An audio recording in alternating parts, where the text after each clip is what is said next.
मेरा नाम Vinita Chaudhary, associate professor, government college Sujangarh. आज का video BA part second year के स्टूडेंट के लिए है। Dear students, in the previous videos we have talked about the poem Tears, Ideal Tears. It is written by the most famous poet Tennyson. And in those videos we have discussed line to line explanation, the summary of the poem, and style of the poem. And in today's video we will discuss an analysis of the poem Tears, Ideal Tears.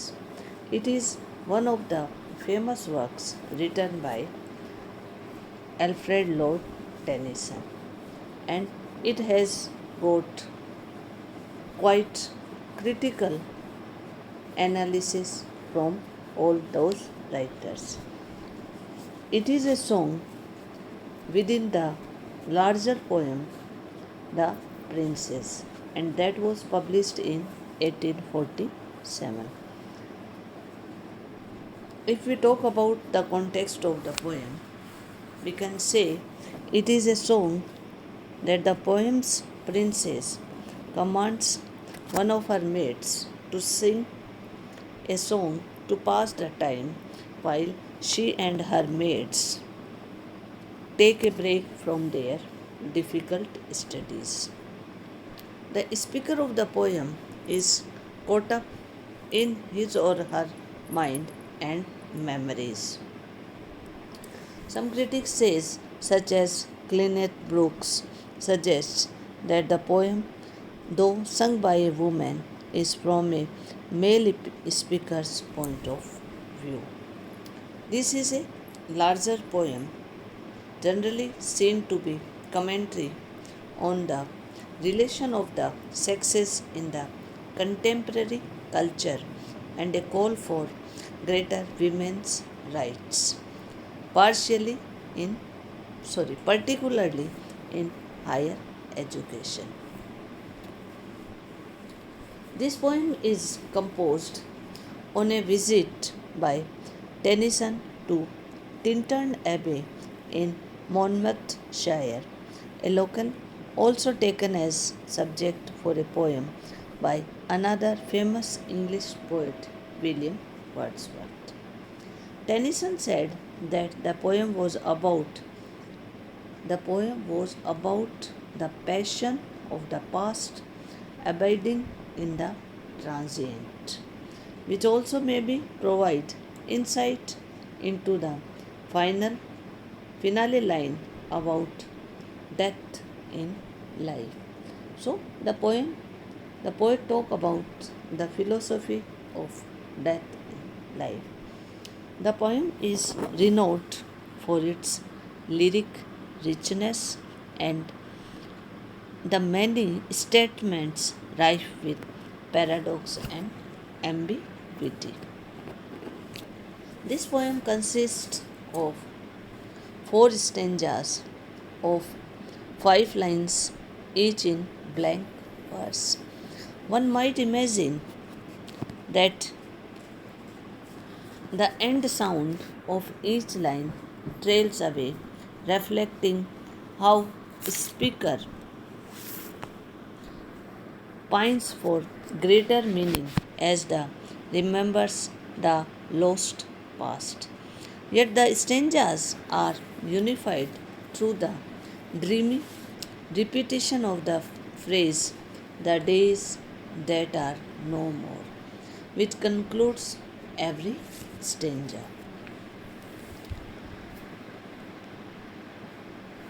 It is a lyrical poem written in blank verse, regular metrical but unrhymed iambic pentameter lines. The poem does not need a fixed meaning. After all, the speaker introduces the song without a clear understanding of what her tears' meaning. She comes up with adjectives to explain how the lost days are sad, fresh, and strange, and she calls them death in life. But why the tears? Are they happy tears of memory, or sad tears of loss, or tears of confusion, or frustration, or each of these in turn or together? A Guide to the Poem by Harold Bloom Evers said that the poem is a brilliant summation about poetic thinking. It also expresses the way in which time itself was understood. By this, he seems to mean that the Tennyson's time does not simply expresses movement in one direction towards a goal or even movement at all. Instead, his poetic language engages with how humans experience nature, space, and time in their limited exposure to the cosmos. So, now we will discuss stanza to stanza. In the first stanza, what is the meaning of the tears? The poet says that tears are a paradox. Tears, ideal tears. They are idle, but they appear to have great importance. The poet doesn't know what is the meaning of the tears. He says that tears, idle tears, I know not what they mean. This paradox launches the speaker's investigation of her emotion, seeking to understand whatever divine despair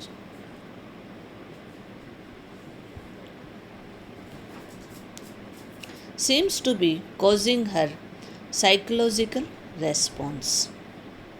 The tears come from looking upon the happy autumn fields and thinking about the lost days. But how is this related to something divine? But says how we can say, he says that tears from the depth of some divine despair. How we can this relate to something divine? So this is a paradox. In the second stanza suggests that the spiritual loss has to do with the death.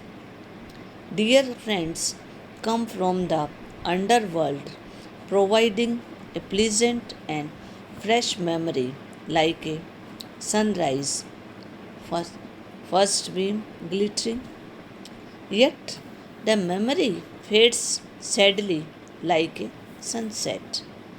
The beam reddens and sinks below the verge, and indeed all we love sinks that way in the speaker's view. This is how the lost days are both sad and fresh.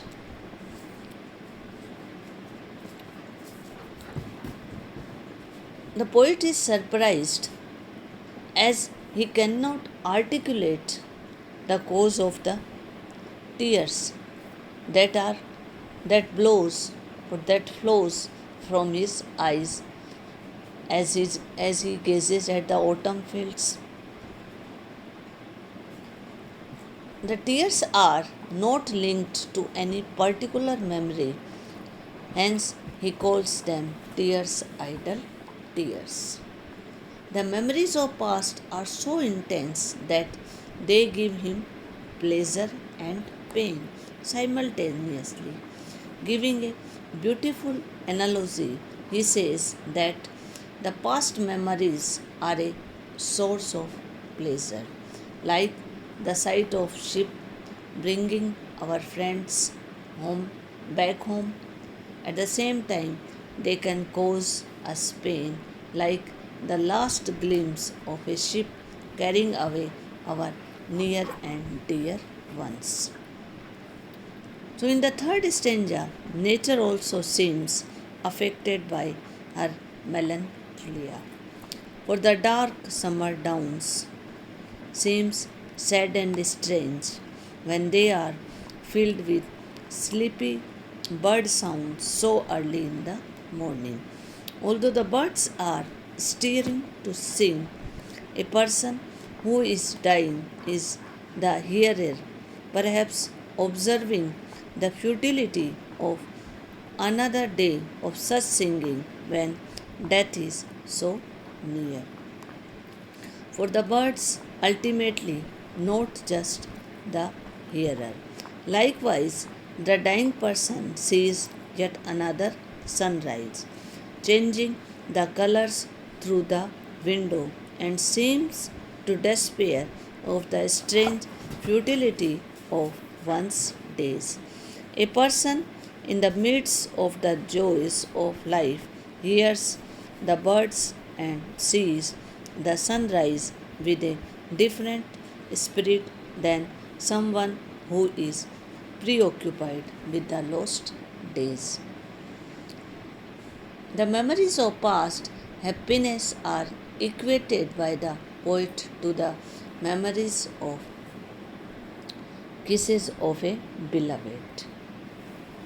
Remembering is a sad, strange experience. What is remembered is paradoxical, both present and absent, and more absent than present. More and more of life becomes memory as time moves on, with the absence of more and more friends and loved ones who once lived and breathed. Writing about the paradox of time, Clinton Brooke observes, there is a sense in which the man and the remembered days are one and the same. A man is the sum of his memories. The adjectives which applies to man made wild with regret can apply to those memories with his own passion. Or is it the memories that give him emotion to him? The deep and wild days remain in a sense in one's mind, capable of bubbling to the surface at any time. In the fourth stanza, the speaker indulges in painful memories of kisses. Bloom writes that time exerts a tyranny that none can escape. And in this last stanza is Tennyson's conscious and deliberate acknowledgement that time is a necessary fiction, a story we must invent through the medium of language in order to come to terms that which is otherwise invisible and unfathomable. One need not wax so philosophical to appreciate the pain of the woman who remembers kisses that can never be, whether they are because the beloved has died or because the beloved loves another. What matters is that the days of love and loving emotions and the regrets of lost love are no longer present. The woman is alive, but without her loves, she sees herself as practically dead, leading to her cry, "Oh, death in life." Whether the poem is in the voice of a man or a woman cannot be determined from the text. The images in the poem, such as autumn fields, early sunrises, are common poetic tropes available to all. Thus, the poem seems indeed intended as a universal reflection about loss, time, and memory that anyone can sing. So, प्रिय विद्यार्थियों, this was the analysis of the poem Tears, Ideal Tears.